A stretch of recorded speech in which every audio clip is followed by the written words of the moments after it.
Imagine this: your boss calls you in for a quick chat and gives you an unexpected feedback on a project that you have been working on, pouring your energy into for a quite long time.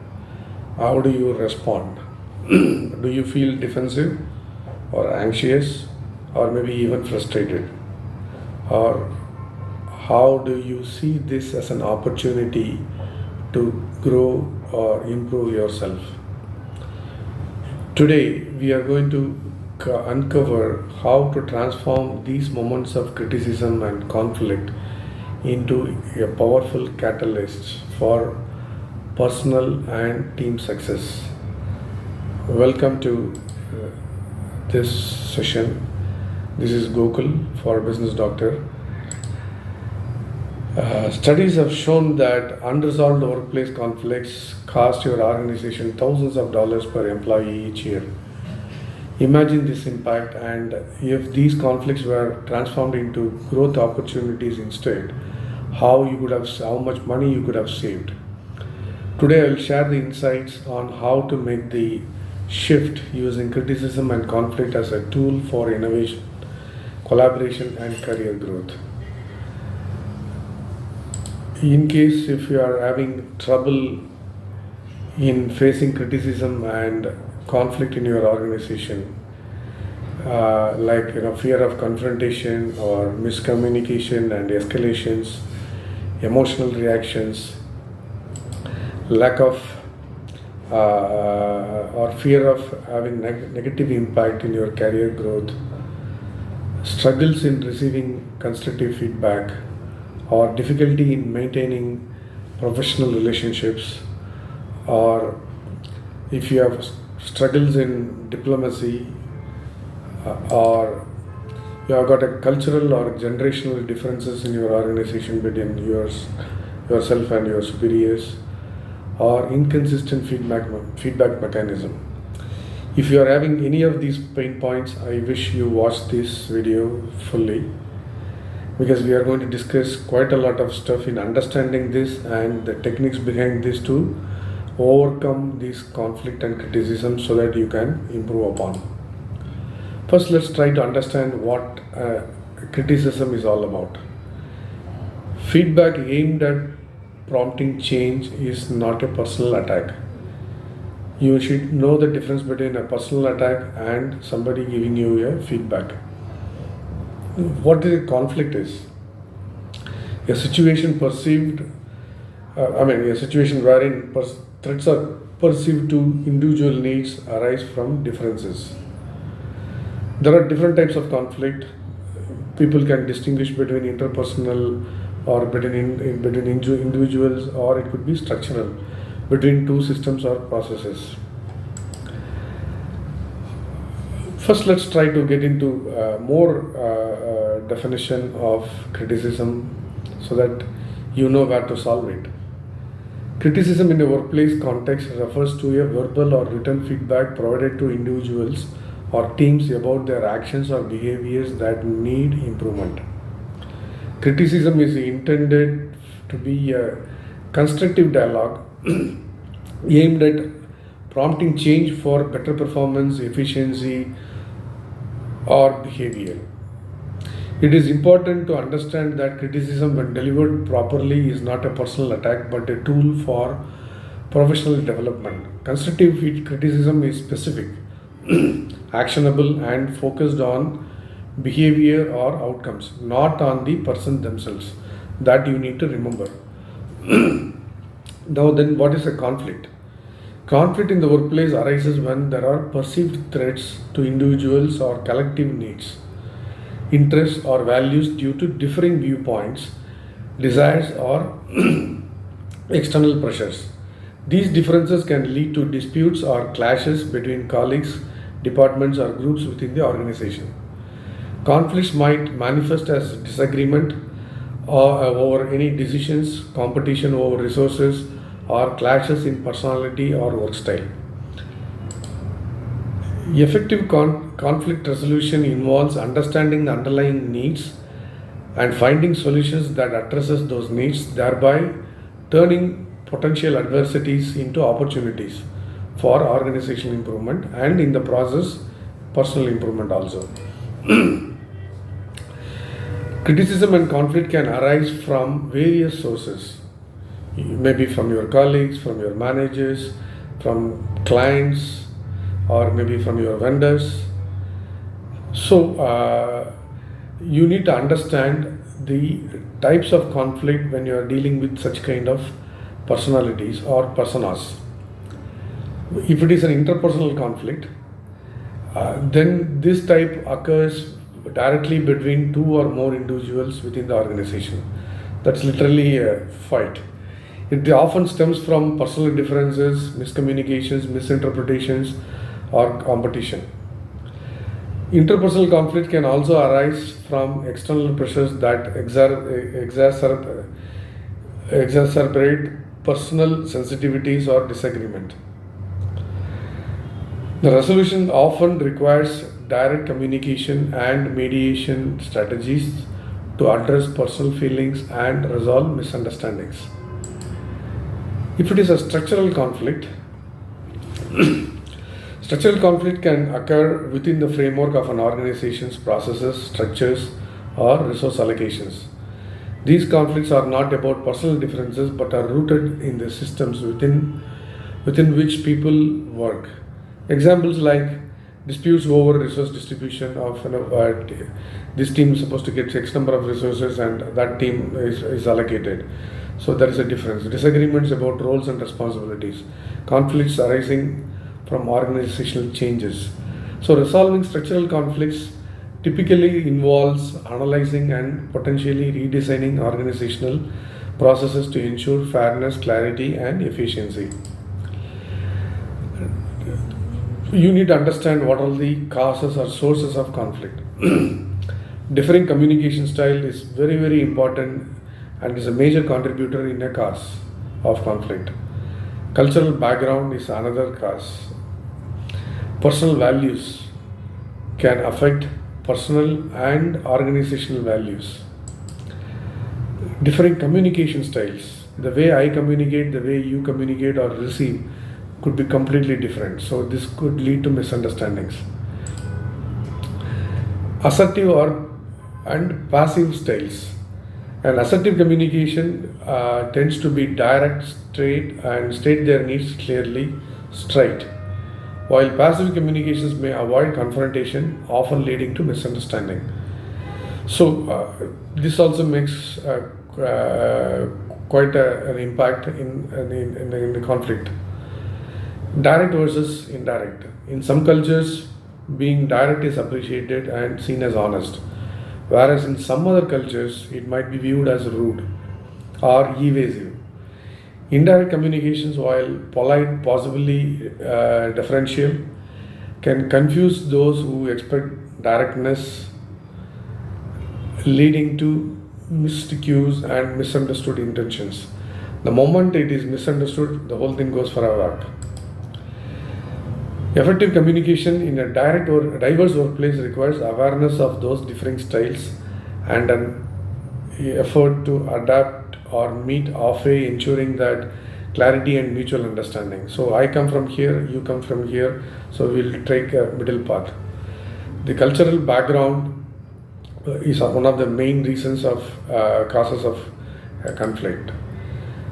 The behaviors are different, the communication styles are different, work ethics are different. Somebody may work from the office hours like say 9 to 5 or something. In some countries, they will come in the morning at 6:37 and leave around 2:30. So all these things make quite a lot of difference. Workplace norms is another important factor.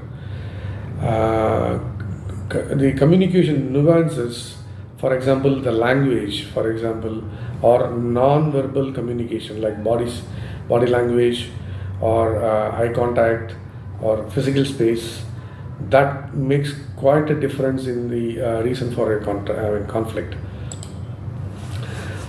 Organizations can always address these conflicts by inclusive nature or culture by which everybody participates and try to resolve to a common point.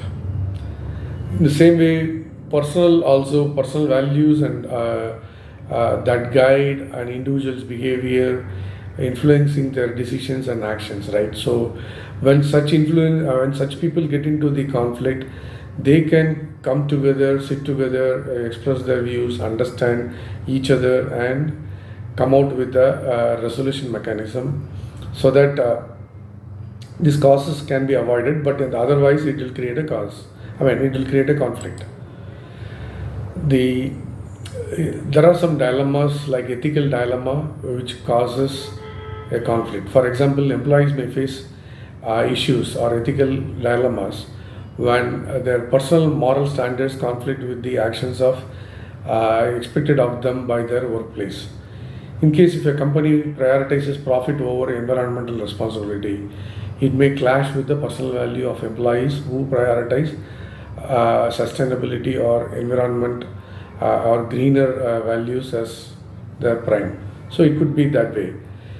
Motivation and engagement can also create some kind of conflict because due to culture or ethics, somebody or some use of languages, they may feel less motivated. So understanding all these dynamics can significantly enhance the conflicts are managed and resolved, promoting a healthier and more inclusive, productive workplace. Now let's see what happens if the conflict is not resolved. So the effects of unresolved conflict is devastating, and it's a long drawn issue. So on individuals, it will create stress, anxiety, job satisfaction problems, etc.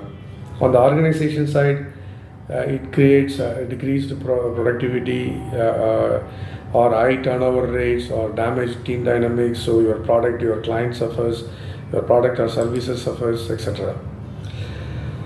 And it will have a both impact on the employees as well as on the organization, and because the employees are in the same organization, it gets into a regressive mode. So it will have an impact on performance, it will have an impact on relationships, it will have an impact on well-being of the individuals, so stress, burnout, so they can't contribute more. And from the individual perspective, because it is going to be less satisfying jobs, the attention of the individual is going to decrease, and thereby it will have a quality impact on your products or services, which is going to have a further havoc on your meeting quality standards for your customers. And from a personal side, it will create some kind of health issues, and because you feel health issues, you may want to go out of the company. So again, it will create a problem for the organization to getting new employee. So again, the cost is going to go up because some new employee joins the organization. Again, the team dynamics is going to change. That is going to further delay the cost of the organization. So how to mitigate all these things or address these kind of issues? Organizations should prioritize conflict resolution strategies and create a supportive culture where open communication and mutual respects are encouraged. Implementing structured conflict resolution processes, providing training on communication and negotiation skills, and fostering inclusive environment that can help manage and resolve conflicts more effectively, thereby limiting their negative impacts. This proactive approach not only supports individuals' well-being but also enhances organizational health and productivity. Now we have understood what is the cause and what is the mitigation for that. Now let's see that how to receive criticism. What are the strategies behind that? Using emotional intelligence as a strategy, you can manage or receive criticism. Cognitive restructuring is another approach where changing perception to view criticism as an opportunity for personal and professional reasons. Quickly, let's dwell about what is emotional intelligence. It is the ability to recognize, understand, and manage our own emotions, as well as to recognize, understand, influence the emotions of others. Both are important. Self-awareness and self-regulation.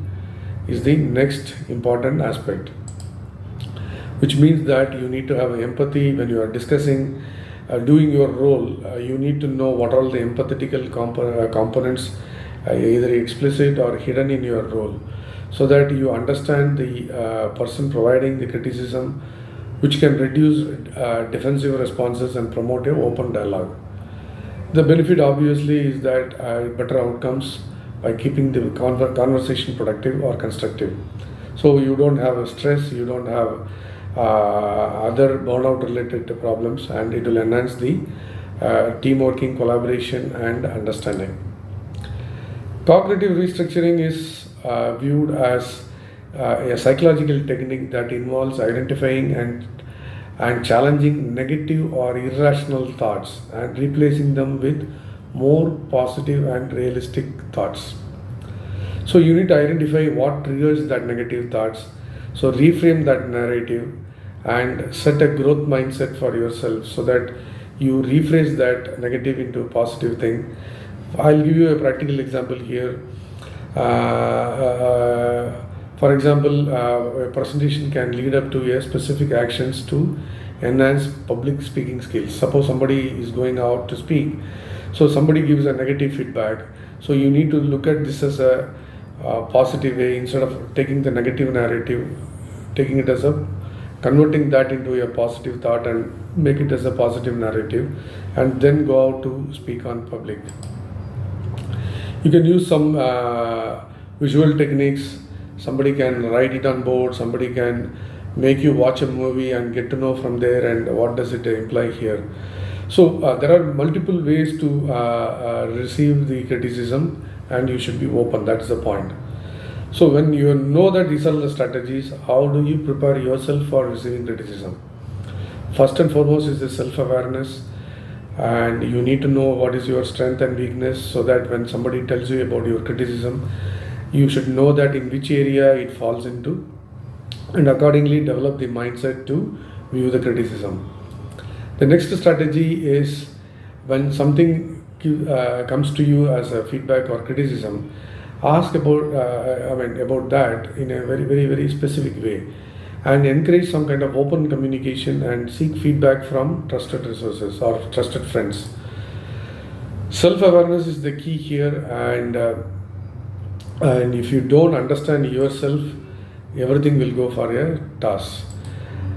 And the next important thing is the growth mindset, as I said. Okay, and when you come to self-awareness, I'll give you some example, like identify areas where you can excel and struggle. So where you struggle, you need to improve. Where you excel, again you have to maintain and keep on improving that. How to manage or handle criticism effectively.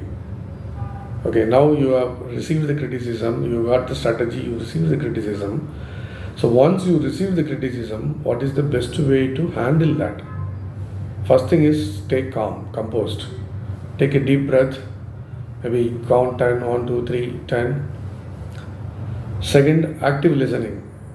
So when you are actually listening to the feedback, maybe you are giving an impression to the person giving the feedback or criticism that okay, you are you are paying attention to that. So his ego, whatever negative thoughts he has, that would definitely come down. Don't defend. So avoid defensiveness. Maybe ask questions, seek clarifications, participate, and once you do all that, you paraphrase and give you, okay, this is my understanding, is that correct? Think of, thank you for sharing your comments. How can I improve? Maybe you can ask that kind of questions also. I understand your perspective. Can we discuss possible solutions? These kind of questions will help you handle the criticism better, so that whoever you are interacting with, his ego will also come down. And when you are responding to that criticism, now you know how to handle. You need to respond back, right? So when you are responding, be assertive, but don't show your ego. Be assertive, and you ensure that your feedback loop closes. Don't have a feedback which is open. So there are techniques available, but you ensure that feedback gets closed so that your communication is direct. And you try to avoid this kind of I statements. I don't like this, I don't prefer this, I don't like the way you do certain things. Instead of these I statements, you can put it in a way that instead of I, you make the subject more prominent and say, okay, this will be better if this is done this way, isn't it? Okay, or if you are coming late, instead of saying that I don't like people coming late, instead I can say that, okay, I would like people be on time. Okay, or if you are talking to a person individually, like I don't like you coming late, you can very simply say that you are late. So this I statements is a very very negative thing, and it creates or rather puts off the other person. So you don't get into anger, you don't get into resentment, and you don't need to be defensive, all that. There are quite a lot of conflict resolution techniques available. I'm just going to give you a couple of names. Okay, this is something called transactional analysis, wherein it's a psychological theory that examines the interactions or transactions between individuals. So you need to understand between manager and the team member, or between two teams. So you need to understand what all the things somebody said here, then this. So here there are some kind of ego states which I just mentioned here for you to go in detail. The ego states are basically parent, adult, and child. In the parent state, this state reacts to situations with attitudes taken from parental figures, characterized by responses that are either nurturing or critical.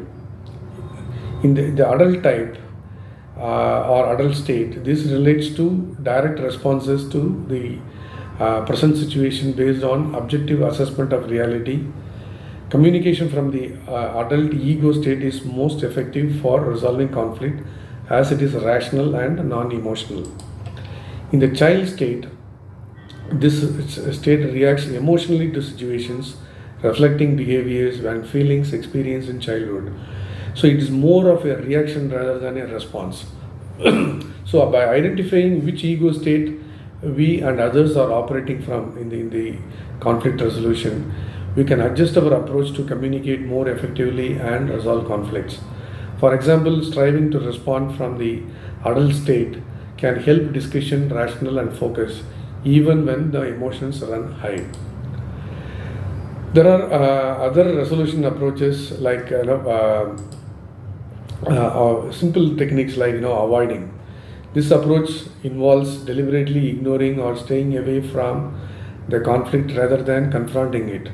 That's another way. Okay, it might be used when the issue is very trivial, or when the cost of confrontation outweighs the benefits of resolving the conflict. So let it be kind of approach. The other approach is accommodating approach. In this approach, the other side needs at the expense of one's own. So it is effective when the issue means more to the other person than to you. So thereby perceiving harmony and relationship. So you focus on the relationship than of the issue. So you try to accommodate the other person. It's a kind of inclusive, but you may compromise. That you need to be very clear. The next approach is competing approach. Here, this approach is basically assertive and uncooperative, no compromise, a power-oriented mode. It is used when one needs to take quick, decisive action and important issues where unpopular courses of action need implementing. So these are all the approaches. Sometimes you may take a compromise, as I said. Sometimes you can even collaborate. Without compromise, you can both collaborate. One can supplement the other like that. So each of these strategies serves different purposes and is effective in different contexts. So you need to understand in which context you need to apply which kind of techniques. So understanding and when to use these approaches can significantly enhance conflict resolution. The simple strategies is stay calm. That is the prime focus, and identify the common goal and go towards that. We discussed quite a lot of strategies, and you need to know one important thing if you are in an organization. Okay, that is, if it is a departmental issue, there are two types or two ways of doing things. You need to know when to have a conflict, whether it is with a human resource or human asset department, as I would call, or you may have to go with them, but you should not confront them. Okay, though, and you may seek some help from any mediation services in your organization, or maybe with supervisors and mentors. And you have to ensure that you should not be confronting with those people who are trying to help you with. That is very, very, very important, because they are the ones who are going to help you with for any unresolved thing. The second important thing is when to escalate. That is very, very, very important. When you are going to escalate, the person to whom you are going to escalate may think you that you are creating a problem in the first place, or you are trying to play with someone's work. So knowing when to escalate is a skill by itself. Generally, at least in the last 20 years, I decided not to escalate. If someone feels not happy with me, let him go and make a complaint about me. Probably I would have done prior to that, maybe in the first 10-15 years of my career. But once I realized this, I stopped complaining, I stopped escalating any issues whatsoever. If somebody thinks that really I have done wrong, let them come back to me. So knowing when to escalate is very, very important, and choosing the right approach to escalate is also very, very, very important. So if you are going to escalate, very highly likely that you are going to persist with the conflict. You are not trying to seek a resolution. Probably you are trying to take some brownie point over others. That's how people will perceive. Unless otherwise it is a red flag and somebody is crossing the line, yeah, of course, that time you need to raise escalation. That is very clear. But otherwise, for any common or something which you can accommodate, you don't need to escalate. Or even before escalation, try to have these strategies, get involved and try to resolve those. So some best practices for managers. If you are a manager, the best practice would be is that have an open communication or encourage open communication. Stay impartial so that you don't take sides, you don't get into politics, etc. Lead by example if you are a manager or if you are a leader or in any capacity whatsoever. So if you still want to know as a manager, you want to know, there are practical tools and framework like conflict dynamics profile is a powerful tool which you can use to find out how you respond to conflict. You can try those techniques, and you can try the output of that using your continuous improvement strategies, how you overcome those things.